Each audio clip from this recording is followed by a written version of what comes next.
Ja, nu står vi igen på Askahögen som är en stor husplattform från 600-talet efter Kristus. Det ligger inte så långt ifrån Vadstena och det är den andra dagen utav årets grävsäsong. Och det går undan här. Vi har fått undan all dumpjord från förra året som vi la tillbaka i schaktet och nu håller vi på att gå ner i orörda lager. Hittar ganska mycket ben. Sen så är vi internationella på ett nytt sätt. Så att vi har 7 stycken av studenterna från min arbetsgivare i Łódź i centrala Polen. Och övriga studenter kommer från Stockholms universitet. Vi har även veteraner som kommer tillbaka och gräver fast de inte är studenter. Så att jag känner mig verkligen som jag är väldigt lyckligt lottad som projektledare. Att ha tillgång till så mycket entusiastiska och duktiga människor.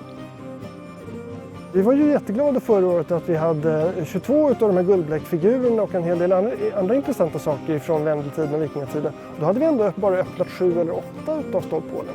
Den här kåken har ju hundratals stålpål. Så vi fortsätter. Vi tar fram fler och så ska vi sålla innehållet i dem och ta mer jordprover. Från förra årets jordprover kunde vi kol-14-datera en hel del förkolnad spannmål. Det är typiskt när man lagar mat under den tiden så bränns det spannmål, det hamnar i sophögar och sådär. Då kan man få en uppfattning om när huset har varit bott. Och som det ser ut nu så verkar de inte ha bränt spannmål efter 950 kanske. En av våra 22 guldgubbar låg i en jordprovspåse.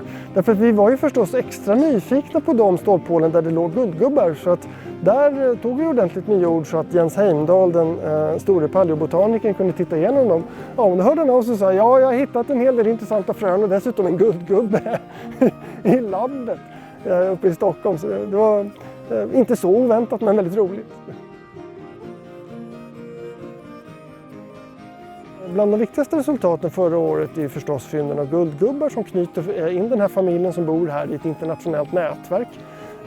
De här gubbarna kan dels vara lika varandra mer i stilen men de kan vara identiska för att man använder samma redskap för att göra dem. Och då har vi 2 sådana här stampidentiteter där vi har en guldgubbe härifrån som är gjord med samma redskap som en guldgubbe någon annanstans ifrån. Den ena är ifrån Krokek vid Bråviken, det är kanske inte så förvånande, det är bara några mil dit. Men den andra stampidentiteten som vi konstaterade förra året är i Lofoten i Nordnorge.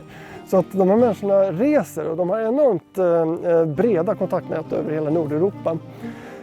Ett annat väldigt roligt resultat från förra året var att vi hittade mänskliga kraniefragment i ytlagret som var pålagt efter rivningen. Och då har vi en väldigt duktig osteolog som heter Rudolf Gustafsson som analyserar våra ben. Så de gav en K14-datering till den äldre romartiden.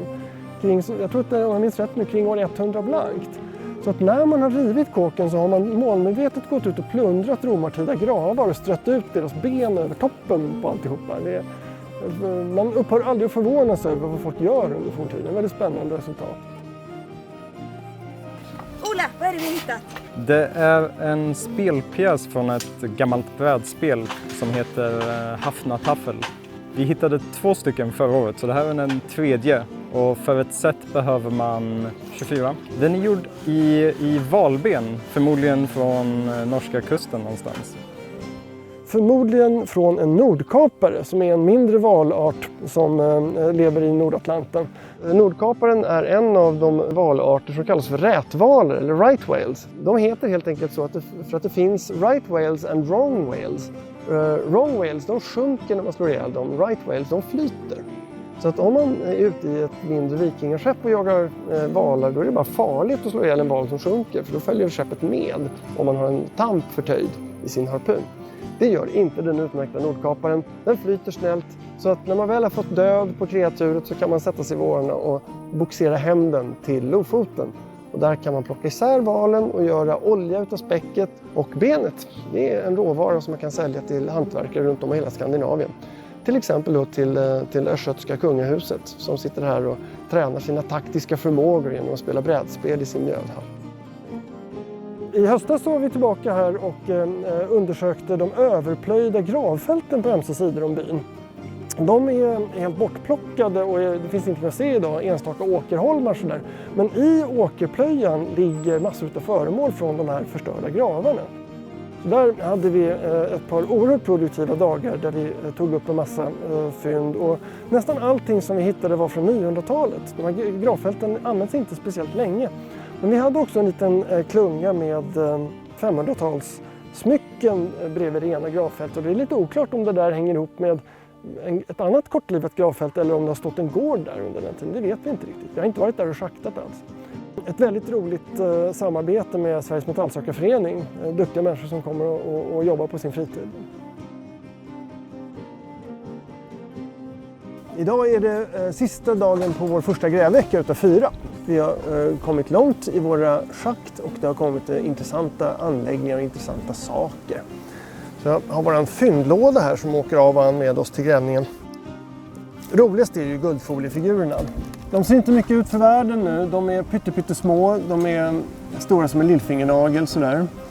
Men när man tittar på dem med en lupp eller förstoringsglas, då ser man att de är otroligt detaljerat präglade med bilder utav ett par i vackra kläder som står och håller om varandra på ett lite stelt sätt så här. Och det är en fortsättning på det vi såg förra året. Förra året hittade vi 22 stycken sådana här och i år har det hittills kommit 3 till. Sen har vi de mera alldagliga sakerna. Vi har några krukskärvor som inte ser något vidare ut. Vi har lite eldslagningsflinta. Nytt för i år är att vi har börjat hitta pärlor. Det är kul. Det hade vi inga förra året.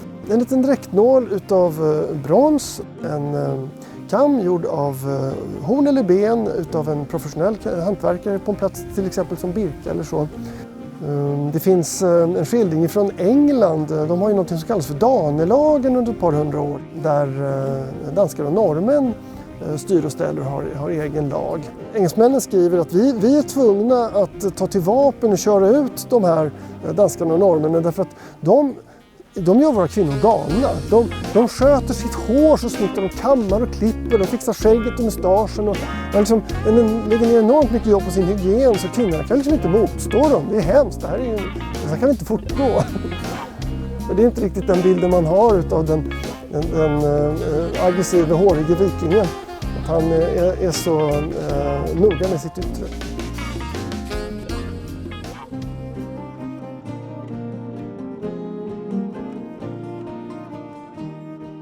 Alla människor under järnåldern har en kniv, det använder man till alla möjliga ändamål. Och för att kunna använda den måste den vara skarp och då behöver man ett bryne, en brynsten.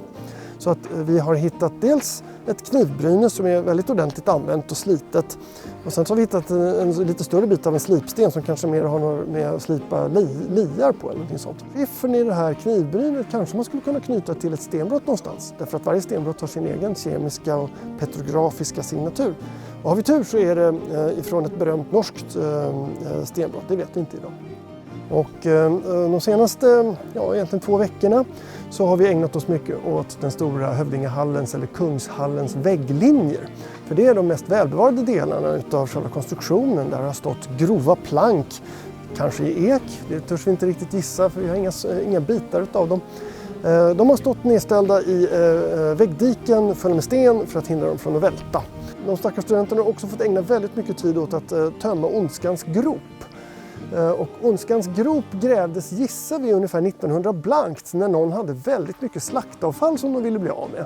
Så då smög de upp här på plattformen som vid den tiden inte alls var en känd fornlämning. Och så grävde de ner det mitt i kåken. Det var lite tragiskt när en stor fläck som 8 badkar med svart jord och svinkäkar och fårkäkar och sånt där. Det har vi nogsamt avlägsnat. Och så blev vi klara på norra vägglinjen och öppnat ett nytt schakt strax öster om det för att få kläm på en av de 4 stora portarna i hallen. Eftersom vi fortfarande är ganska ytligt i det schaktet så hittar vi senare tiders saker än så länge. Och där dök det upp en lång armborstpilspets utav en pansarbrytande sort som är bra mot folk i ringbrynja. Och den är kul därför att den säger någonting om vad man gjorde här på kanske 1300-talet. En period när det annars verkar vara fullständigt dött här uppe på Askahögen. Det är jättespännande att den verkar ha stått så skyddad. Man har inte byggt på den, man har inte grävt runt i den, men däremot så har man tappat en annan armborstpil. Ja, det är så roligt. Folk gillar vår grävning. Det är så spännande att få se vad vi håller på med. Så jag har fått besök av alla möjliga duktiga människor. Dels Björn Hjulström som tillsammans med Marta Lindeberg har lett undersökningarna vid Ströje utanför Norrköping. Och sen också min kompis Lars Lundqvist som ledde en annan stor guldgubbegrävning på 90-talet utanför Falkenberg i Slöinge. Och när det gäller Ströja, Björns grävning, så misstänker jag att det är samma familj som äger flera hallar. De har många gårdar. Så är det ju definitivt med deras barnbarn sen under högmedeltiden. Att en mäktig person har ju jordagods överallt och reser väldigt mycket runt mellan jordagodsen. I Ströja har de en hel del saker som vi inte har. De har mycket importerat glas. De har till och med kontinentala mynt från en period när nästan ingen i Skandinavien använde mynt. Men de har inte lika mycket guldgubbar, så där kan vi ju skryta med. Att vi har fler här, och vi har ju också vår fantastiska plattform som hallarna står på. 3,5 meter hög, en enorm jordlimpa. Det är näst sista dagen på våra 4 veckor vid Aska och vi har fått torven på plats. Det är väldigt viktigt. Därför att man är inte klar med grävningen förrän den är igenlagd ordentligt. Så är det med forskningsgrävning, att man ska ställa det fint efter sig. Det kommer inget trafikverk och bygger en motorväg på platsen. Det ska vara en snygg fornlämning, helst inom en månad när grönskan har återhämtat sig. Vi förstod när vi körde georadar 2013 att de här människorna har haft stora internationella kontakter därför att de bygger exakt likadant som kungen gör på annat håll. Och det kan vi nu visa ännu tydligare eftersom vi inte bara har lite suddiga georadarbilder av byggnadens detaljer, utan vi har varit ner och rotat i dem. Och vi har mätt in dem med GPS och fått detaljkontroll på kåken. Man kan se att väggränderna är olika konstruerade inåt huset och utåt huset. Att de har haft snedsträvor utanpå huset som har hindrat väggen från att välta ut. Då krävs det inte så mycket sten på den sidan nere i rännan. Men på insidan kan man inte ha det så, för då blir huset fullt med sneda pinnar. Där har man istället haft en rad med kraftigare stenar som i stor utsträckning låg kvar. Det var jättefint. Och idag kom det ett par pärlor från ett pärlhalsband under 700-talet. Mellan 900-talet och 1805 så hände precis ingenting. Jag tror att vi har hittat 3 daterbara småföremål under den perioden här uppe på plattformen. Inga gropar, inga byggnader, ingen tinken. Varför? Varför har de varit så respektfulla mot den här? Det är nästan som om de är kulturminnesmärkten år 980 och sen så har den varit liksom skyddad av någon slags primitivt riksantikvarieämbete ända sedan dess. Men nu har jag faktiskt en tanke om vad det här beror på. Och jag tror att det har att göra med att det här var tingsplatsen i Aska härad. Häradet har säkert namn efter sin tingsplats och vilken plats det kan ha varit, det har man funderat lite grann på. Men nu när vi vet vad den här stora platta högen har för historia som kungasäte under Vendel- och vikingatiden, så tror jag att den har nog bytt funktion till tingshög. Alltså det är motsvarigheten till domarens och nämndemännens säten i tingsrätten idag. Där man står på tingshögen som har en plan ovansida och förkunnar lagen och förkunnar domar som man fäller på tinget. På 1200-talet när de bildar socknar här och alla måste ha sin kyrka att gå till, så byggs det ingen kyrka i Aska by. Utan kyrkorna, det är liksom 1,5 kilometer härifrån åt 3 olika håll. Mitt emellan dem så står Askahögen kvar som ett stumt vittnesmål om den här oerhörda maktkoncentrationen under några hundra år under Vendeltiden och vikingatiden.